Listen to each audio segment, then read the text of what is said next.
जय हिंद साथियों, Allahabad university live पर आपका स्वागत है। बीकॉम के गेस्ट पेपर हम लोग डाल रहे हैं। आपके दो एग्जाम हो चुका है। पहला है आपका बिजनेस ऑर्गेनाइजेशन, दूसरा है आपका फाइनेंशियल अकाउंटिंग। दोनों पेपर गेस्ट किया गया था, मैक्सिमम क्वेश्चन दोनों के मिले हैं। फिलहाल जो हो गया उसकी बात छोड़ते हैं। आपका लास्ट पेपर है, मतलब मेजर सब्जेक्ट का लास्ट पेपर है, बिजनेस लॉ फर्स्ट सेमेस्टर का, ठीक है ना।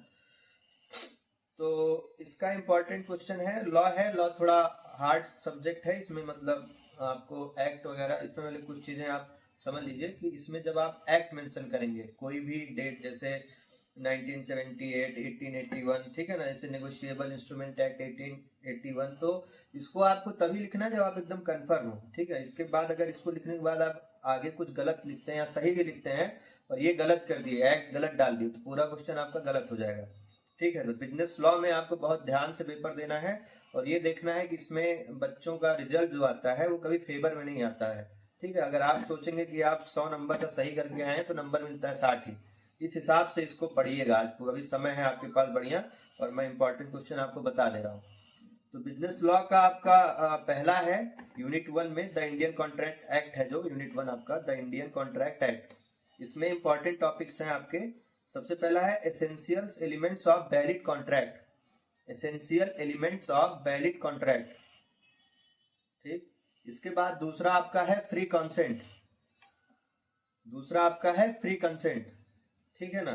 और तीसरा इंपॉर्टेंट टॉपिक इसमें है contingent and quasi contract, contingent and quasi contract. ये आपका यूनिट 1 का 3 टॉपिक है इंपॉर्टेंट, तीनों पढ़िएगा बढ़िया से। इसके बाद आपका यूनिट 2 है, यूनिट 2 है आपका sale of goods act, sales of goods act, ठीक है ना। इसमें आपके दो इंपॉर्टेंट टॉपिक हैं। पहला है essentials of a contract of sale, essentials of a contract of sale, और दूसरा है आपका condition and warranties, conditions and warranties. इसमें एक और है अनपेड सेलर, बढ़िया से पढ़ लीजिएगा। इसके बाद आपका है यूनिट 3, ठीक है ना। यूनिट 3 है आपका the LLP act, limited liability partnership act. तो इसमें आपका पहला इंपॉर्टेंट पॉइंट है salient features of LLP act, salient features of LLP act, ठीक है। इसके बाद है आपका डिजिग्नेटेड पार्टनर्स, डिजिग्नेटेड पार्टनर्स। इसके बाद है आपका duties and responsibilities, duties and responsibilities.